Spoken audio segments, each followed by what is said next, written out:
Hey, good evening, good evening, good evening. Welcome to the Big Co Show. It's your boy Big Co.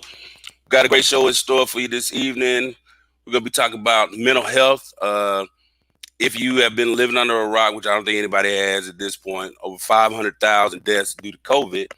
Everyone's affected. So in our community specifically, we have trouble with as African Americans seeking mental health in general. So we thought it made sense on the show to come on and talk to some healthcare professionals, some concerned citizens, people in the neighborhood that are doing the work to try to identify some of those issues so that we can combat this problem. We have give you some statistics a little bit later on, but we have some increasing rates in a lot of different categories as a result of COVID. So today I got some of my friends that are going to come on the show. First up is my good friend Dr. Kenza Gunner. Hi Kenza, how are Hey, you? Cole, I'm good. Thank you for the invitation to be on the show. It's good to be here. And thank you so much for joining us. So, Dr. Kenza Gunner is a clinical and sports psychologist who provides mental health, mental performance, and consultation services in her Atlanta based private practice. She is committed to elevating conversations about mental health, and she's an advocate for diversity, equity, and cultural inclusion. She also currently serves as the president of the Association of Applied Sports Psychology. Hello, Press. Hello, hello. Thank you so much for joining us today. Got a lot of stuff we're going to unpack and get into. I want to get everybody else on the stream. We also have Kayla Moultrie. Kayla is a social worker. She's been a social worker for about 8 years. She now works as a community-based therapist, working with all age groups. She's worked with lockdown facilities, homeless shelters, as well as group homes. Welcome to the show, Kayla. How are you? I'm doing well. Thank you for inviting me. Oh, thank you so much for joining us. And then last but definitely not least is my brother, Thomas Morris. We've been friends for almost 30 years now. He's somebody that I absolutely lean on and trust. He is a parent, a concerned parent, and he works as a mental health advocate in the community, trying to facilitate programs for students in underserved communities. Welcome to the show, brother. Thank you, brother. Glad to Thank have you. you. I thought I was on mute. I'm sorry. Oh, no, no, no. So 500,000 deaths, right, related to COVID. So I guess one of the things we talked about in the pre-show, everybody is affected in some shape, form, or fashion, by this pandemic. One of the recent statistics, and we'll get into the discussion.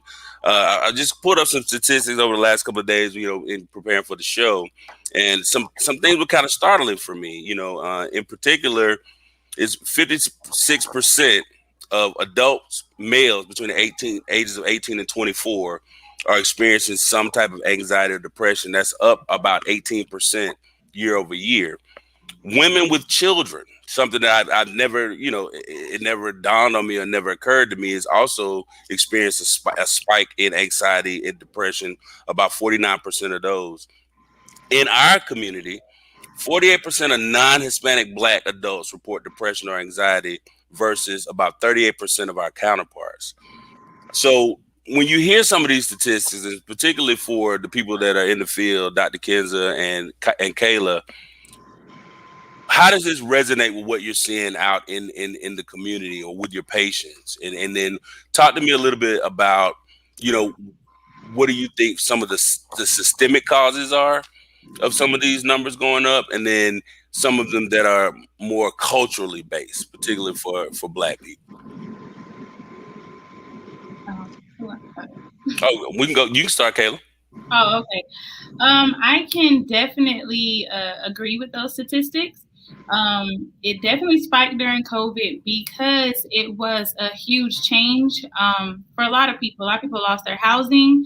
A lot of people lost their jobs. And, in our field, well, not just our field, but in our culture, especially with Black men, they are the breadwinners. So they're the ones who are dependent upon the most when it comes to taking care of their family. So that's why the statistics can be so high for them. Being community-based therapists, I see it firsthand. A lot of people are dependent on the government, depending on the stimulus checks, the unemployment checks, and I've even seen where people were getting unemployment and then the unemployment was cut and did not state why it was cut. People were getting disability checks disability checks are cut. They're not explaining why they're cut. So during this time, it's just extremely hard for a lot of people, because at one point they were getting resources, and a lot of people don't know that those resources have been taken away without explanation or limiting their current resources right now. Wow. So you said that you are a community-based therapist. Tell us a little bit more about that and what you do on a day-to-day. So each day, I can say Monday through Wednesday, I am out in the field. So I either go to mental health day programs where my clients go to during the daytime, or I'll meet them at their house. We definitely still follow all precautions regarding COVID, but I meet them where they are. If their house isn't the cleanest, I'm not going to offend anybody and say, oh, I don't want to step in there, because that's where they are. And I feel like they have a bit more respect for me because I'm willing to come in and speak with them, spend time with them. And it's never a quick session. I'm not one of those who's just going to, stay for about 30 minutes, say, okay, I'm on to the next one. I spend an hour. Sometimes I'll spend a little bit longer if it's a crisis and they really need the help. I recently just got a 15-year-old added to my case. I have background work with teenagers anyway, and it's more than just him. I'm gonna have to help him, his mom, and everything, but it's needed. It's needed right now. She's helping him on her own. So, Right, Dr. Kinza. So you're seeing patients daily, or on a pretty consistent basis. Talk to me a little bit about some of the conversations. Not specifics, but like, what are you seeing in general? Some of the effects of COVID on mental health.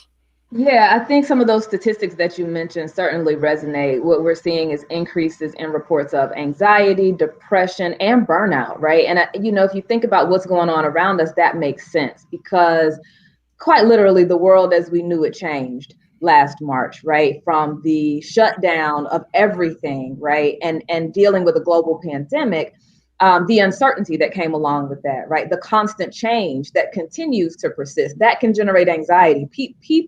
Humans like to feel like we have some sense of control, some sense of stability, some sense of normalcy, right? And we don't have that right now. So what we're seeing is that's being represented and people are carrying that as anxiety, right? And the other thing we're seeing is depression. There's a lot of loss. You mentioned at the outset of the show, more than 500,000 lives lost. And that doesn't include those who have contracted the virus and recovered, but still may be dealing with symptoms, right? So every number that we see as related to COVID represents a person.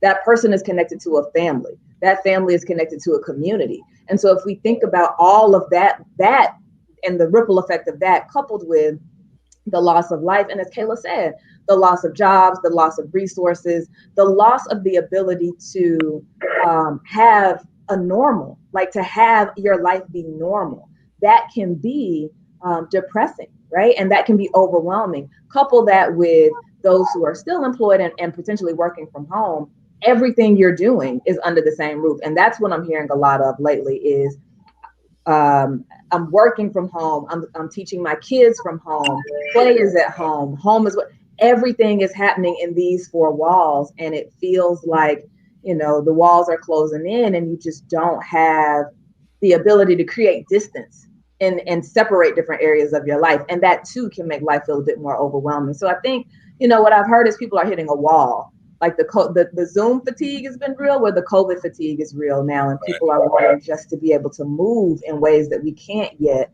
because we're still navigating this pandemic. All right. And Thomas, we talked about this a little bit, in terms of how it's affecting our youth. Suicide rates are going up and amongst, adolescent kids, particularly in the middle school. Talk a little bit about what some of the things that you're trying to do to get these underserved communities, in a better situation so that they can get the assistance that's needed, in the mental health arena.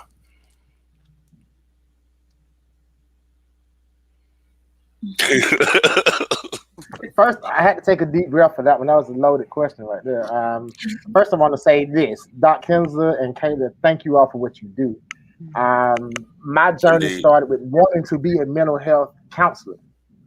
I work in education as a coach and all that stuff, and I have kids with learning disabilities, ADD, ADHD on the spectrum. So to be honest and completely transparent, I was one that didn't believe in all that mental health stuff. I didn't think ADD was real. I thought it was just some made up stuff. And then as luck would have it, I am going to say luck, I had a student that was in my office.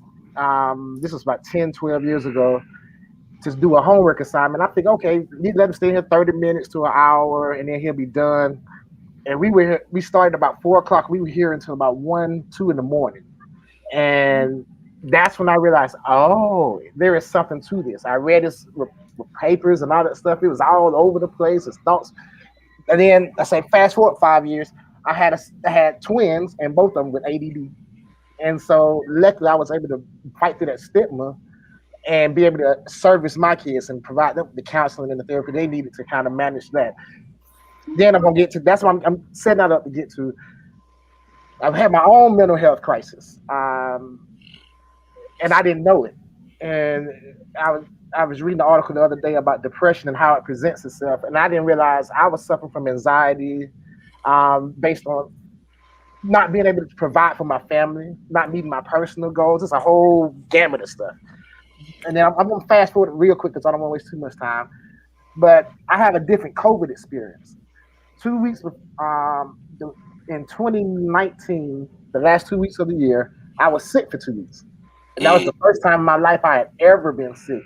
And I was bedridden for 2 weeks. But that was when I had gone to a lot of workshops on mindfulness and all these other different tactics and strategies. And I found that when I was sitting in that bed 2 weeks, I needed all of those strategies. It made me take time and take account for my life. What I realized in that process is I'm racing nowhere and not taking. I'm racing to somewhere, and I don't even know where that is, and not taking full account for the accomplishments and achievements I had in my life, and not taking note of what I had. So when I was on FaceTime with my family on Christmas Day, and my kids were saying, "Ooh," I realized that I didn't take enough time with my family. Even when I was present, I wasn't around. You know what I mean? So long story short, I'm in a good mental space. So now as I go through COVID, it's been great for me because one of my anxieties was not spending enough time with my family. I was always at work and worrying about my children and how they're doing. So I've been on lockdown with my family. So I'm able to reset and get some time back, if you will. So having said that, now I'm in a really good space, and I see everything around me going wrong, and I talk with the kids now in my home and outside of my home. I realize there are a lot of other issues that people are dealing with, and primarily with their parents, because they don't know how to deal and teach them how to kind of come back and center themselves. I've had 4 crises in the past week, 4 mental health crises. One actually executed the suicide, Oh wow. and then 3 others just were on the brink. You know what I mean? And so I let me get to the point. So now I know my role now is to be an advocate and kind of one debunk the stigma around mental health and be more open and transparent. So I go out and speak. I open myself up. I put myself before kids. And one thing I did notice, I'm going to make sure I say this. I am so happy that I presented myself in a way that people came to me in their moments of crisis. And I was thankful that I knew how to call a counselor to kind of get more support and kind of, I guess you would say I'm a mandatory reporter in a sense, so I have to make sure I know everything I need to know, and I'm trying to use all that training and help parents understand that it's okay to not be okay, because we are not okay right now. Their kids want them to feel comfortable opening up to their parents, and vice versa if they can't do that, trying to show them where the counsel is, tell them about a social worker. Parents just don't know a lot of these things exist, so I'm trying to find. And I'm saying this is new to me because I just realized I have a greater purpose. So I'm saying this out loud to say I need to talk to more doctors, social workers to figure out how to effectively get the outcomes that we want in our community. And so I've been researching. I've came up with a social emotional learning camp. I presented to my kids' school, and they agreed to do it. It'll probably be 2022 before I can get the funding. So Wow. I'm trying to get the. I'm going to do a. I'm working on a athletics camp, but I'm going to call it something like STEAM therapy. You know what I mean, or something like that. But you know what I mean, just so I can get social. I'm going to get the STEM stuff done because the community needs that. We need our mental health, and the kids need an outlet. So I'm trying to Yeah. find a way to incorporate all those things into a camp. and be more fun so we can get more connection. Yeah.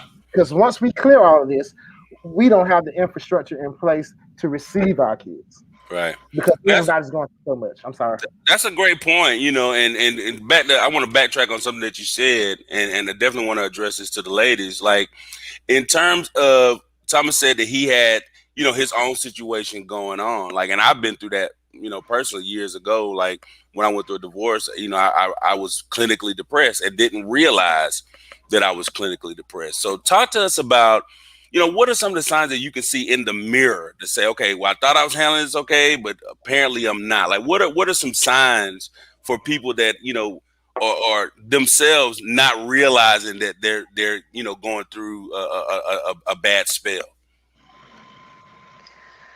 So the first thing that comes to mind for me, if I think about the Black community in particular, is there's a stigma that exists in general as it relates to mental health, and certainly within the Black community, there's a stigma that exists. And so sometimes, even if we know we are struggling, we still won't label it what it is, right? Because we don't talk about it in those terms. Like, we don't educate ourselves about what mental health is, because when we hear the term mental health, what we traditionally think about is mental illness, right? But mental health is a continuum that includes illness and wellness. And so I think when you ask kind of what are some of the signs and symptoms, it's like first of all, you have to have an awareness of yourself.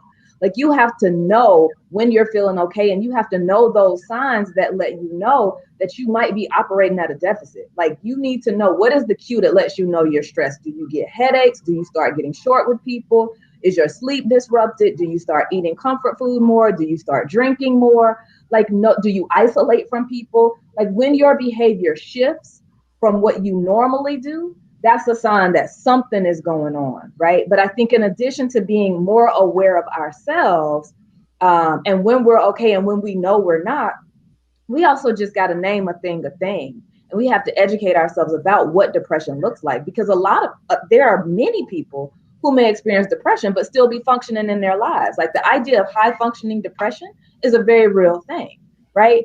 And so we need more education about the signs and symptoms. What I say is, if you are engaging in behavior that is not typical for you, if you find yourself not being able to do the daily activities and kind of function in a way that you're normally capable of functioning, like if you feel a decrease in that, and if those symptoms persist for a long amount of time, and long being 2 weeks or more, that's when something may be up and you may need assistance, right? But it's going to look different for everyone. So the first step in being able to recognize the signs and symptoms is knowing for you, what is your telltale sign of when you are not operating at 100%. Like, for me, for example, when I'm unable to sleep, like when I find myself staying up later and later and later, and it's just difficult for me to rest, that's a sign that I need to step back and engage in some activity that's going to help me recharge, as opposed to just pressing through, right? Because that's a sign that I'm not functioning at my best, right? So I think we have to first know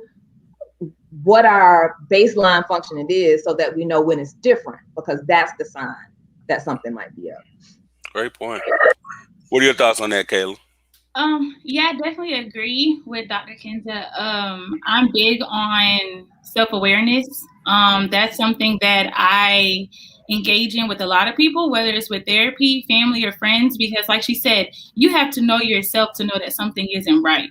If you know you don't get headaches, like she said, if you know you don't get headaches like that, and all of a sudden you have not just a headache, but it's a constant headache for days, then you should know something is wrong.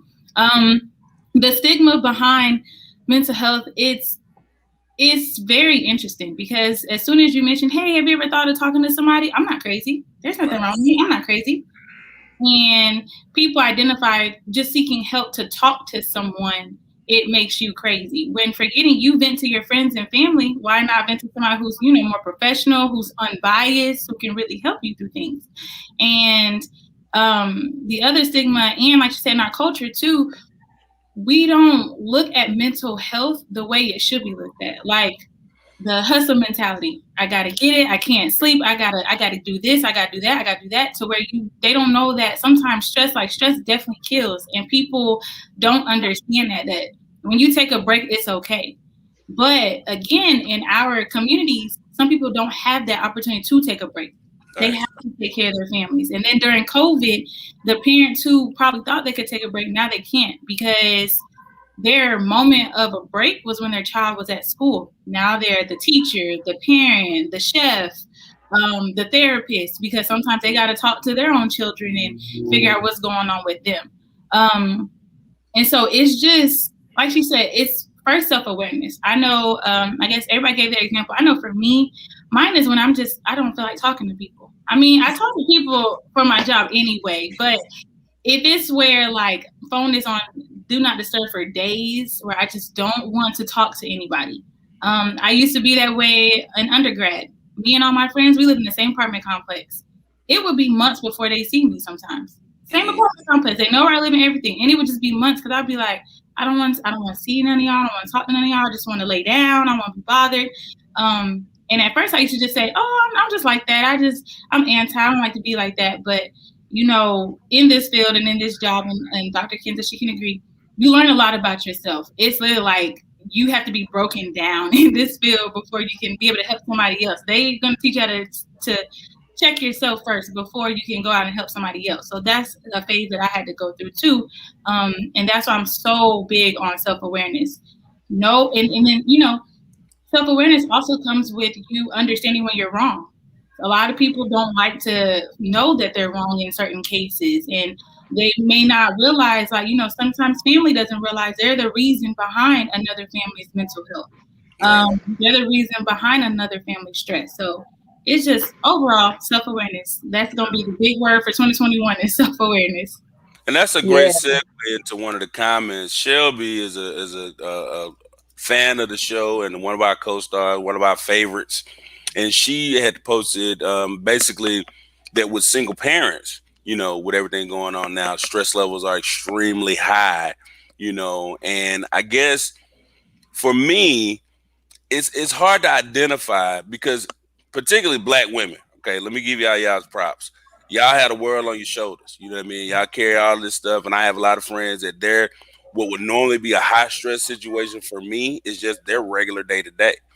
So what are some things that we can do to identify and maybe try to help our friends that don't necessarily know that they need help? So the first thing I want to say is that situation that would be high stress for you is high stress for the Black female too. She's just so used to making it happen and making it work anyway that she carries the stress in such a way that it looks easy to those on the outside, but make no mistake about it. She feels that stress and she feels that strain and she feels that pressure.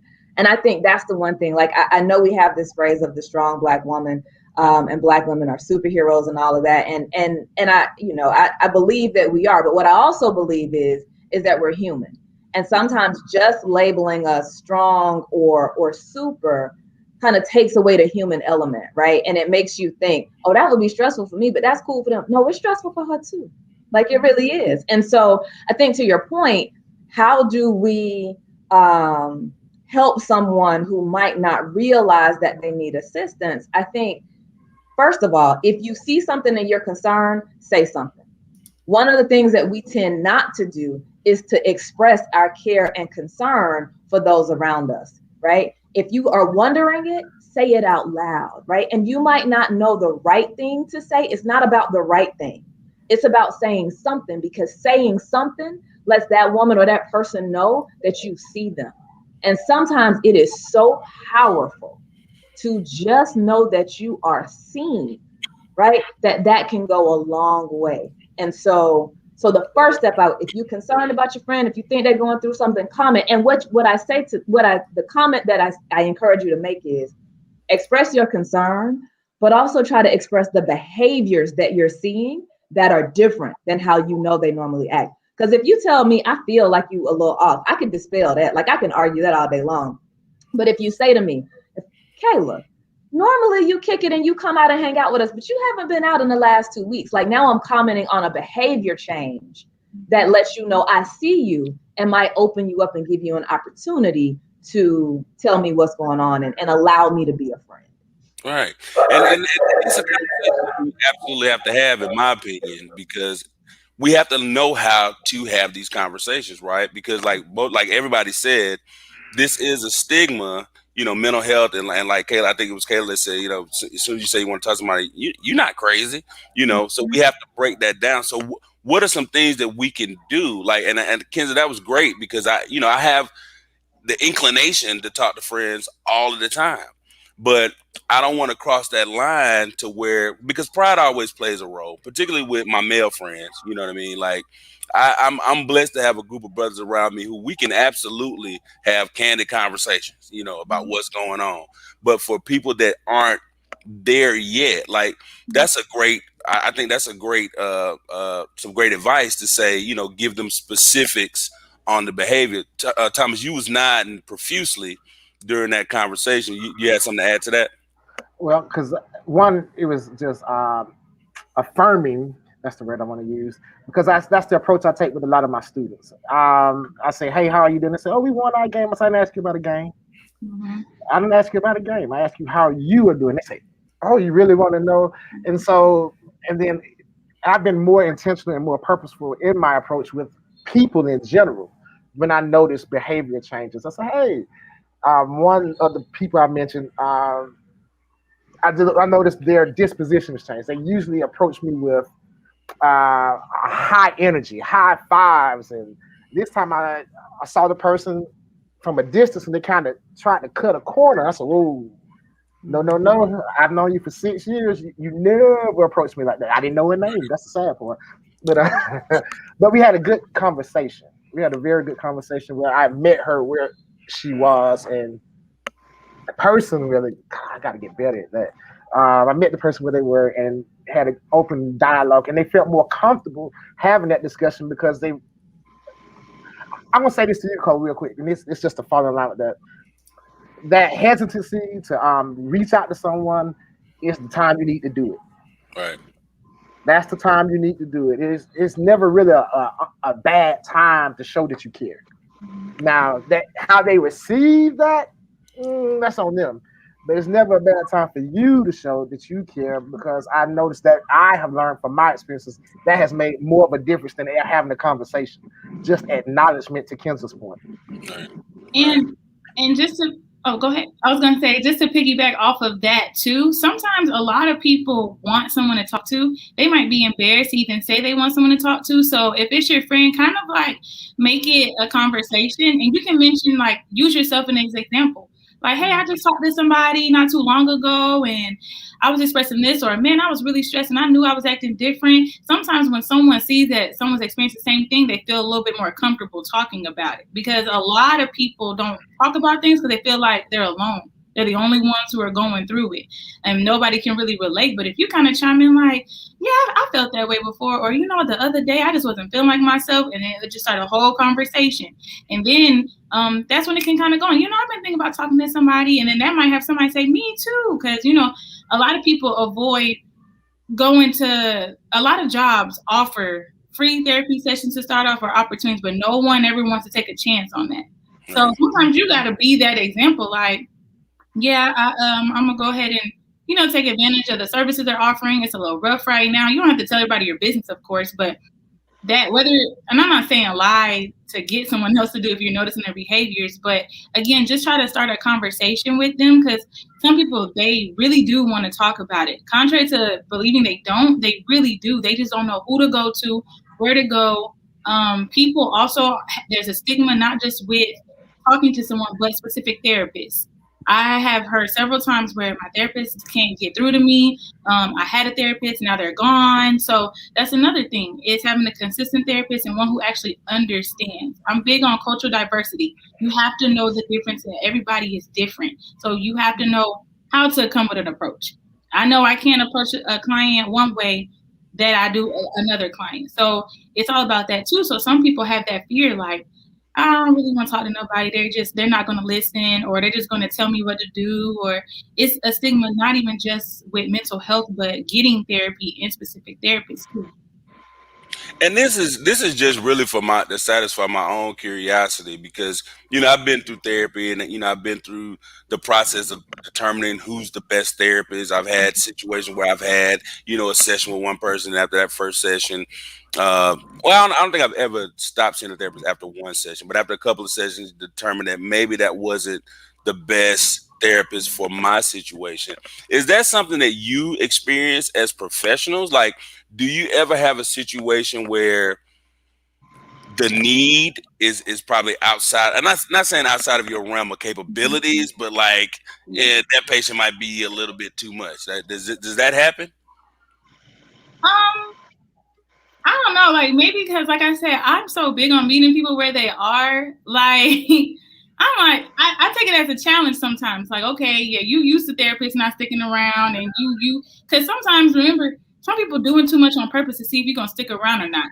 So it's kind of like they testing you to see, like, are you really gonna help me or not? So once they realize, like, okay, yeah, you can help me, that helps. But then also being a therapist and in our field and just a social worker in general too, we are honest too that everybody, how do I say this in a nice way too? Everybody's not meant to be a therapist. Everybody's not meant to be a social worker Right. because of just how they handle it. Like you learn that in grad school, you learn that when you get your license and everything. That specific jobs, it's just like any other job. It's not meant for everybody just because of your title. So that too plays a part. And that oh, go ahead. No, go ahead, Thomas. No, I let the professional go. I'm just going to say a quick comment. Yeah, I was just going to add, in addition to that, there are times when people will request services, and I don't feel like they're a good fit for me because it's not the area that I specifically work with, right? It's not a matter of me thinking that they're too much, right? It's a matter of me knowing that there's a better fit out there. And so sometimes what I have come to realize is that sometimes me helping somebody means that I am their provider. I'm the therapist. We're going to sit together. We're going to dig in. We're going to do the work.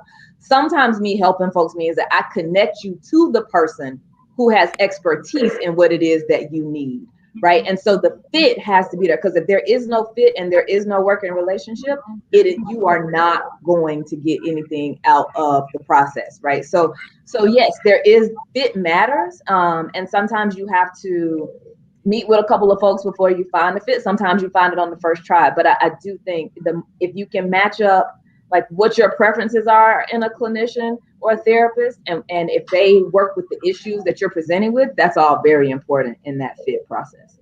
And Thomas, you gonna add a comment? Well, Kenza covered it, and so I don't need to go there. But I did want to go back to, you said I was shaking my head vigorously, because it's an important point to make. With our friendship group, it's probably about at least 20 or 30 of us brothers, just straight men, not no offense to no other demographic. I'm just saying, who profess to say, "I love you, brother. How can I help?" And we were having that discussion the other day as to why. I'll tell you the context. One of my brothers brought up that his dating a woman, she always says, you're not open enough. You're not open enough. And then when he decided he wanted to open up to her, oh, now you're being too sensitive. And so he called me. He's like, man, why I gotta go through all that crap? Well, I can just call y'all. We just chop it up. You hit me with the truth. Tell me I'm wrong. Tell me I'm right, or somewhere in between. But why do we always get challenged when we want to open up? And that contributes to to me, the stigma of saying I need help. I mean, you don't feel supported in other ways. But then also we have that stigma where people don't want to seem weak with their boys. They don't want to come off as, I guess this is fine, gay or anything like that. I'm just trying to be mindful of everybody. I'm sorry, y'all. I'm in so many circles. I don't want to offend anybody because I just love. So I want to make sure I put that out there. Right. No, and I totally agree with you. And like I said, I'm blessed to have the circle that I have, but that's a real thing, right? Like, it's a very, very real thing when men don't have the ability to vent to other men who's probably going through the same thing but afraid to talk to it, or when they vent to women to come off as being too sensitive or too emotional. I've dealt with that in previous relationships because I'm a very emotional person. Like, I wear my heart on my sleeve. You know what's going on with me, but I'm a direct communicator too, so I don't hide things. So I've been in a situation where I've shared something with someone that was very close to me, and they really made me feel like I was weak for having that experience, or weak for sharing that. So how do we combat that? Because like I think that's a large percentage of the problem, particularly in the Black community. With this toxic masculinity, where it says I can't be a man and show my emotions. Like how do we combat that as a community? I think it's tough, right? Because socialization is real. Like, we are socialized and we are conditioned to believe that we are supposed to embody certain characteristics and certain traits, and that certain behaviors are okay and other behaviors are not okay. And I really think that we as a community have to start showing more compassion towards ourselves, like, and allow room for all of us to have a full human experience, right? Like, we have tear ducts for a reason. All of us have them for a reason, because sometimes we're going to cry, right? And I think we have to just understand and embrace the range of emotional experiences and the range of feelings and thoughts and different forms of expression that really exist. Because I think right now we sometimes box ourselves into places that are unhealthy, right? Like, if I cannot express this certain emotion, it's going to be expressed somewhere, right? Like, if I don't choose where I'm expressing it, the issue is it's going to come out in a place where I don't want it to come out, or I'm going to direct it towards myself, right? So we have this notion and this idea of, well, I can only act this way in this certain time. That's why I think as a community, we just have to continue to educate and have conversations. We have to, from a young age, we have to teach our boys that it's okay to be tender. We have to teach our girls that it's okay to be confident and to be bold, right? We have to teach kids from a very young age that it's okay to be, period.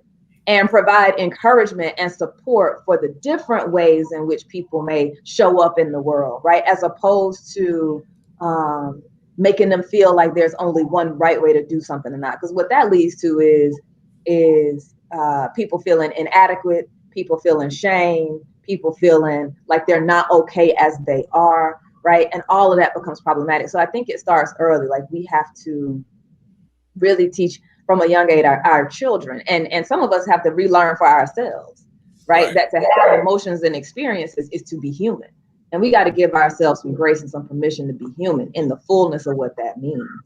Yeah, indeed. Shelby had a great comment. No, go ahead, Thomas. I just want to ask Kenza, to your point, and maybe Kayla can answer this too.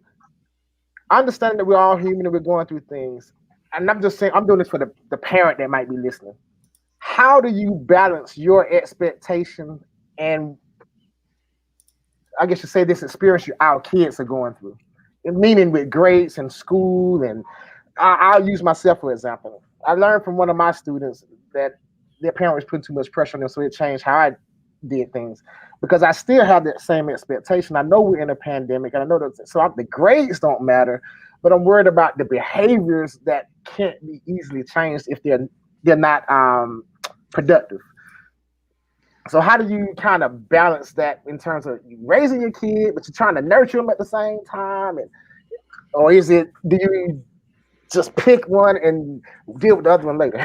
No, I think you pick both. There is no playbook. Like, let me be real clear. I don't have children, so I'm speaking from a standpoint of working with folks or working with parents, or whatever the case may be. But I think you do both, right? There's nothing wrong with having expectations and having standards and certain behaviors that you are expecting and wanting to see in your children. But I also think that it's important to nurture and support. Like, you have to balance that out. Like, if it's all expectation and no support and nurturance, right, that's going to lead to feeling like you have to be perfect, or feeling like you're inadequate, or feeling like you can never do anything right, which could lead to rebelling or depression or sadness or confidence issues. So, I mean, I absolutely feel like it is imperative.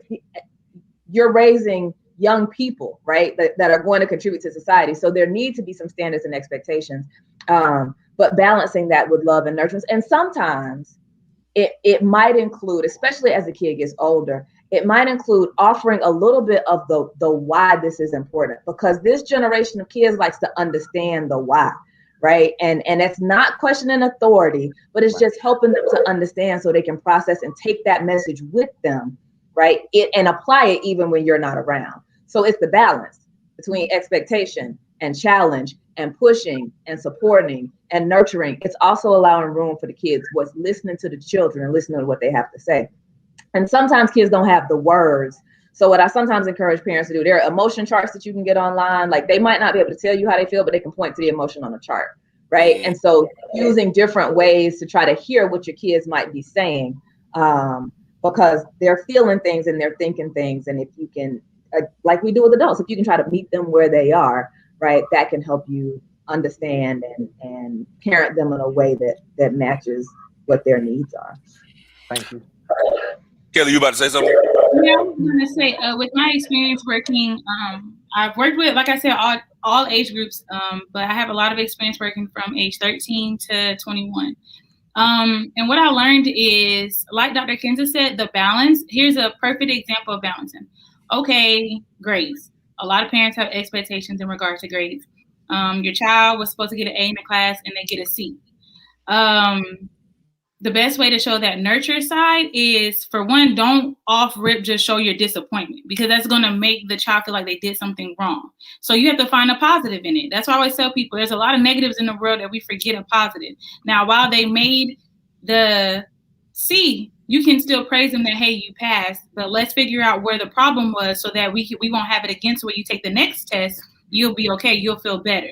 Because sometimes they're not just getting bad grades because they don't want to do the work. They don't know how to do the work. I can say for me, when I was in school, I'm a great learner. You can teach me anything. I will remember everything. But when I take a test, the anxiety kicks in and it's done deal. Right. I used to have terrible test anxiety. Like, the school counselor had to tell my mom and everything, like, she's extremely smart. She just has the test anxiety. So that's what it could be too. It's not always that the child doesn't want to do their work. They might be struggling in an area that they just don't talk about. It's embarrassing. You know, you work in the schools, Thomas. A child don't want to go in class saying, oh, I don't understand. They're going to start to be a class clown. They're going to show out because they don't want the attention to be brought on them. So that's a great example that parents can practice that. You know, avoid showing your disappointment and find the positive in stuff. Everything isn't always negative. Like, it's not terrible that they did not make that A on the test. It's just that, okay, you made the C. I'm proud of you for even taking the test. I'm proud of you for trying. And then let's figure out what the problem is, so that next time you take the test, you feel a little bit better and you can do it. Or I'll spend time with you while you're studying so we can figure out what the problem is. I know for my brother, he's good at math. And the teachers used to say, like, he's just not doing it right. All he does is write down the answers. We don't know what's going on. So one day my mom sat with him and she figured out he just doesn't like to write out the problems. He knows that he just don't like to write it out. That's all it was. So my mom had to tell the teachers, like, can you teach him how to write it out the right way? And then he'll listen and understand. So it's just kind of like that. Like, and it's not a lot of work to find the positive in things. It's actually more work to find the negative and stuff. But when you find the positive, it actually makes the child feel better. You just find one affirmation and they will feel a lot better, and they'll come to you more with asking questions on how to do better because they saw how you praised them for doing so well. So. And with everything that's going on, like with COVID, what do you think what role do you think social media plays in, you know, the increasing rates of depression, suicide, anxiety? Because it's a gift and a curse, right? One of the worst things I did during this COVID was I joined a group about people dealing with COVID. It is the most depressing group I've ever been a part of. Every day somebody dies, like, and and I had to get out of the group. So, like, what role do you think social media plays in this, both the positive and the negative? And I say the positive because I've had conversations with people that I didn't know were going through things because I saw posts, and so I reached out. So it started a dialogue. But then it's so much pain in the timeline these days. Like, so what role do you think social media plays in that, both positive and negative? I think social media's been playing the same role, meaning when people see people doing well, they think they're fine. They're doing all right.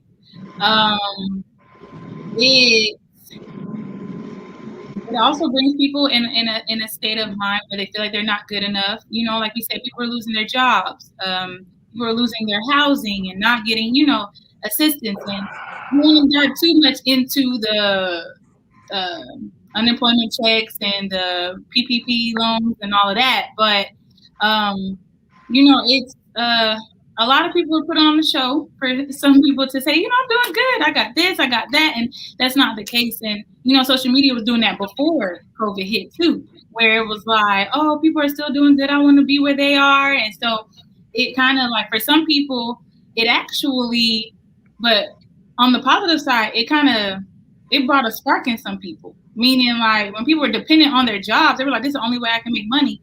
They started putting more time into their hobbies that turned into a business, that turned into them being able to sell things. So it kind of helped them in a little bit too, but it's all about how you look at social media. You can look at it in a good way or a bad way. If you feel like you see someone doing really well, you want to kind of do how you want to do as well as they are, you're going to kind of find your niche and you're going to do it. So it's all about how people use social media, I should say. Because now COVID brought a lot of business owners that people thought they could never be a business owner. And they've been doing so well. And that brings a positive spark in themselves too. They have confidence now. They feel much better now. So, like Thomas said, now he has more time for his family. A lot of people didn't have that. So it helps them a little bit. Yeah, I see Shelby's comment, and that's one of the things when I think about social media, one of the first things I tend to think about is social media is everybody's highlight reel, or it's actually what they what they want you to believe is their highlight reel, because it may not even reflect their real life. Like it's just the images that they choose to put. So I think in that way, it can be really challenging because we tend to humans, we tend to compare ourselves to other folks, right? And so if we see something that we feel like is better or more elevated than where we are, that creates a level of comparison. So in that way, social media can be really tough, especially for teenage girls. That is the population that, and Instagram, a few years ago, Instagram was the platform that was really shown to affect teenage girls' confidence and esteem from just the scrolling and comparing themselves to other people. But I think, I want to add a little bit to the question that you asked in terms of social media, because I think one of the things that social media has also done in a positive way, it's connected us. Like in this time of us having to be physically distant, like we've used social media to stay connected to folks. And that's the way that some people have maintained their social connections, their sense of community. It is the way that many people have been able to realize, okay, it's not just me. I'm not alone in this, because they see someone else posting or reporting a feeling or hitting a wall or whatever that mirrors what they're feeling. And so you're like, okay, like, whoo, okay, it's not just me. On the flip side, though, we are bombarded with information all the time. The reason that we're able to know it was 500,000 people and know some of the names of those people and know some of the situations is because we have access to that information via social media at the drop of a dime. We haven't talked about it a whole lot, but the racial injustice and the racialized violence that we witnessed for years at this point, but that hit a fever pitch last year. If I think about how many times the video was posted on social media and shared and retweeted, we have social media allows us to consume extraordinary amounts of information, which can be very detrimental to our health. Watching that kind of violence on repeat, it can really affect us. And so I think we have to govern ourselves as it relates to social media. Like Kayla said, we have to be intentional about how we're using it. When people ask about self-care and how do I manage my stress, one of the first things I tell them to do is moderate your time on social media. You do not have to watch every video. You do not have to watch every story. You do not have to reply to every comment and every post. You do not have to be up to date every single moment of every day, because that information is affecting you. So even in your social media usage, make sure that you are connecting with folks who are positive, who are feeding and filling your cup in some way, as opposed to just being exposed to the violence and the adversity and the challenge and the horrors that have been characteristic of our world here in the last several months. Yeah, absolutely. I just want to get into some of the comments. Deborah Burton, she said parents have to be intentional in creating outlets, for depression and be intentional in creating opportunities, to decompress. And then she also said, sometimes we think it's only us that's going through it. So I think that plays into what Kenza was saying, how social media can be the connector. because there's been so many times when, because I'm a pretty transparent person on social media. I post a lot of like very personal stories about my life, and it never fails that somebody will reach out and say, hey man, I was going through that exact same thing. I appreciate you sharing that. I never forget when I was going through my divorce, one of my childhood friends, I just happened to be visiting my mother, and he passed by and he stopped, because like I'm from a small town, so whenever I'm in town, people pass by, they stop, we chat. And I don't know what made me mention it to him, but I mentioned to him about my depression, and he just opened up, and it was so much stuff that he was going through that was similar to what I was going through. So I think, it can definitely, be a good thing in regards to knowing that it's not just you. And I kind of want to get back to a comment that Shelby made, and this is a whole another show in and of itself, but I would love to get the opinion from the professionals. Like, so particularly in the quote unquote Christian community, right? They want to pray you back to mental. They want to pray you back to being good. You know what I mean? Sometimes, but there are some specific times. Now, don't get it twisted. I believe in the power of prayer. But there are a lot of times when you really need to see somebody. Like, how do we balance that? Like, because my grandma used to tell me to pray about everything. You know what I mean? Oh, you had a bad day at school, pray about it. You know what I mean? Like, somebody mess with you, pray about it. So like, is that?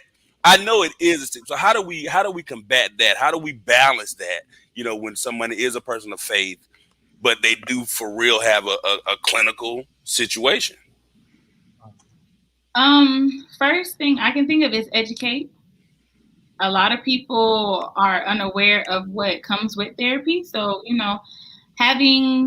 it's always good to know a therapist or a professional who can, kind of chime in and say, hey, I know this person. They can kind of explain to you what it is that they do, what they can help with and stuff. So, just the education behind getting therapy. And, you never want to take from anyone's spirituality. So we never want to make it seem like this or that. It can always be a this and that. Just like people, they get spiritual guidance within their pastors, whoever they go to within the church. So it's kind of the same thing, but different, because spiritual guidance and mental health. So just like with medication, there's always a thing about medication. Everyone doesn't need medication. They just need somebody to talk to. Then there are some people who need medication to regulate their moods in addition to therapy. So I think it's just, the education behind it and understanding that it is okay.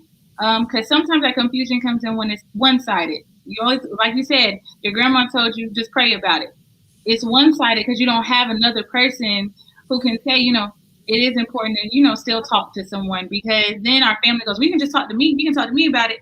Now we need an unbiased person who knows nothing about my life, so I can just vent and let it out and talk to them. So it's just, it's big on understanding, but also knowing that it's not this or that, is this and that. You can have the two together. And I like it because I follow different people on social media. I actually got this hoodie from her, Dr. Shonda, on Instagram, and It's dope, yeah. Yeah, and she actually educates people on that.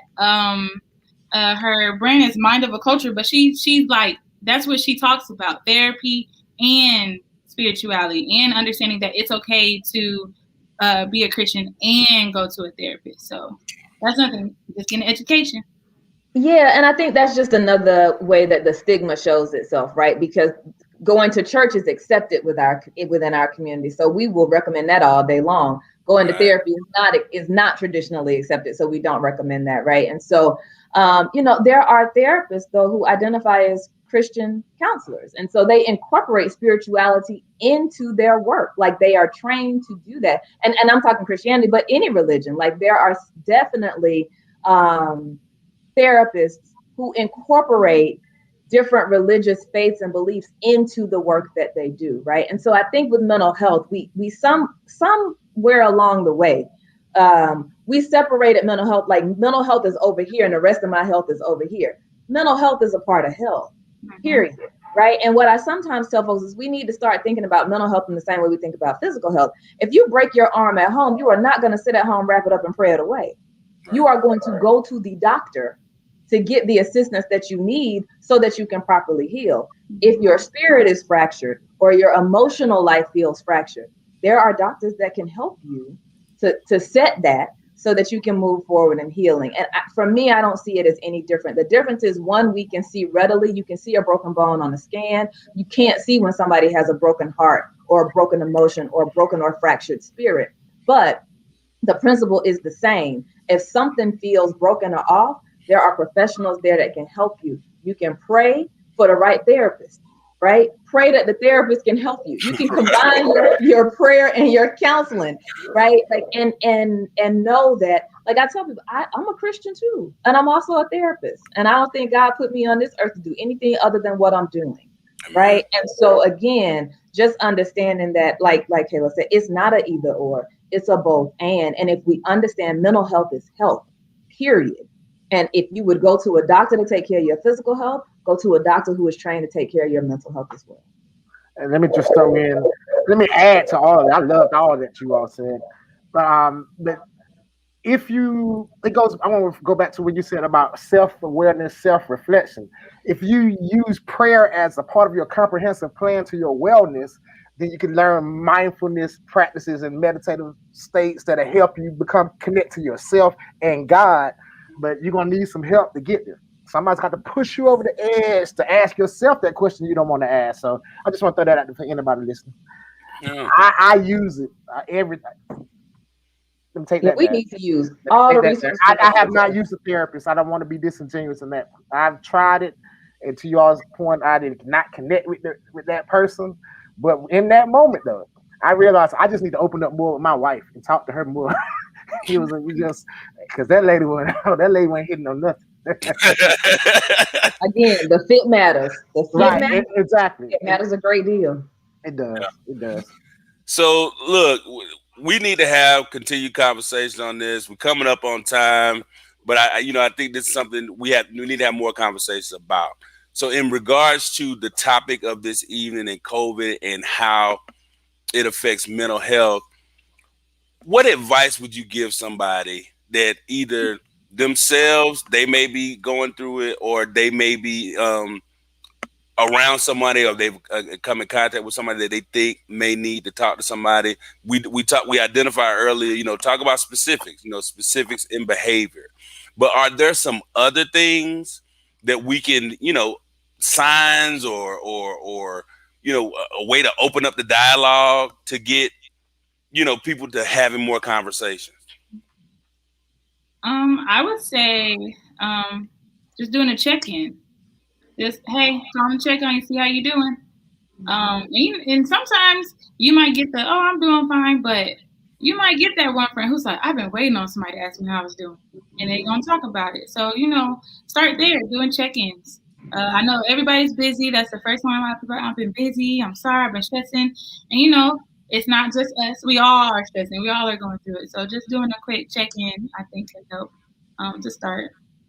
Yeah, and I think I would add to that, checking in with your friends, but also checking in with yourself, right? Be honest with yourself, right? And I think in addition to us reaching out to one another, I think we have to also try to push and challenge ourselves to reach out for help when we need it, right? Because we can do a really good job of hiding how we're feeling and not showing what we don't want people to see. So I think we need to let your friends be friends, right? If they are your friends, then these are folks that you hopefully feel comfortable going to. And if you don't feel comfortable going to all of them, pick one. But in addition to waiting for folks to reach out to us and for us doing a better job of reaching out to one another, we also need to reach out for the help that we need when we need it. We need to give ourselves permission to say, it's a lot, I need to talk.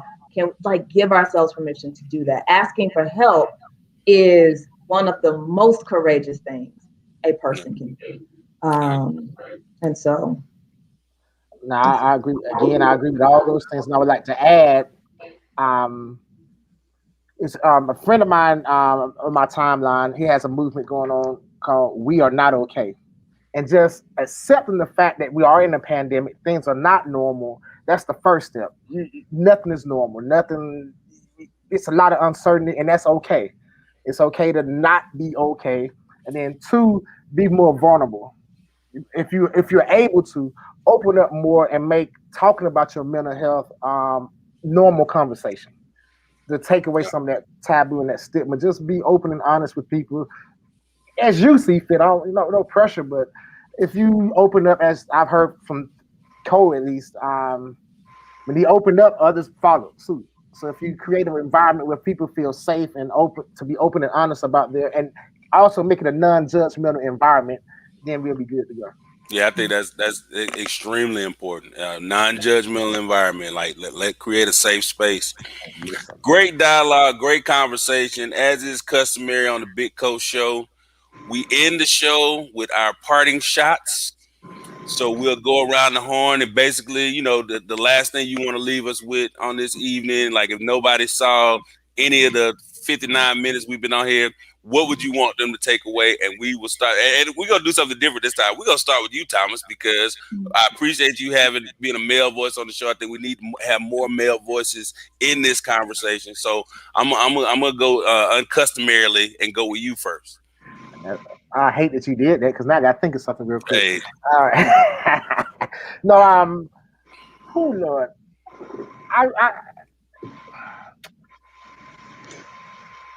I mean, my message will be too long, but I'll just say this: find somebody that you trust. Find somebody that you can talk to.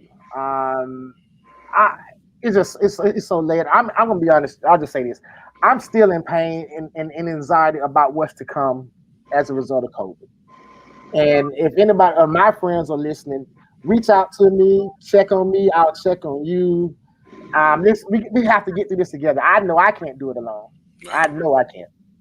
So I would need my friends to help me through this as well. I'm in a very strong place, but that could change at any moment because I am still fragile. Yeah. And I'm done. Great. Kayla?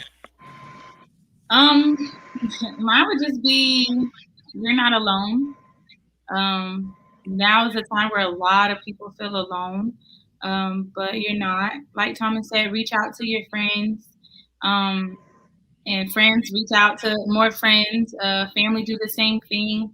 Like he said, it's not normal right now. So try to make a new normal, whether it's video chatting or, when it get warm outside, we're gonna have to be 6 feet apart, but we're outside. So it's all about just making a new normal rather than just saying life is done because it's not the same anymore. Make a new normal.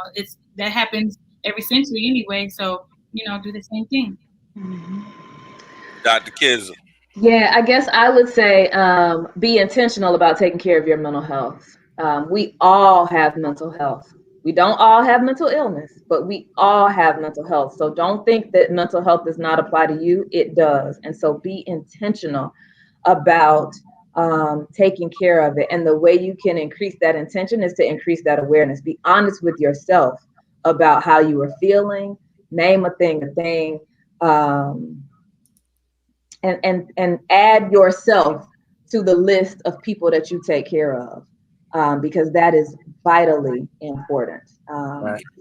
So like I said, we all have mental health. We don't all have mental illness, but be intentional about taking care of your health. Be intentional. Make it incorporate it as something that's essential. It's not something extra. Right. Great conversation.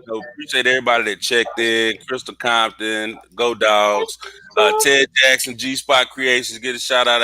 I'm still trying to get my hat soon. We already talked about. I got a big old head, but my sister Sydney Williams, my boo Takia, Shelby as always. Thanks Tamika. Thanks for checking in. But thank you all for joining us on this very important conversation. Like I said, this is the first of a lot of conversation that we're going to be having surrounding this topic because I think it's so important. So until next time, family, take care of each other, man. Check in on your strong friends. And that's me for a lot of y'all too. I appreciate everybody for joining us, man. Y'all have a great evening. You too. Thank you.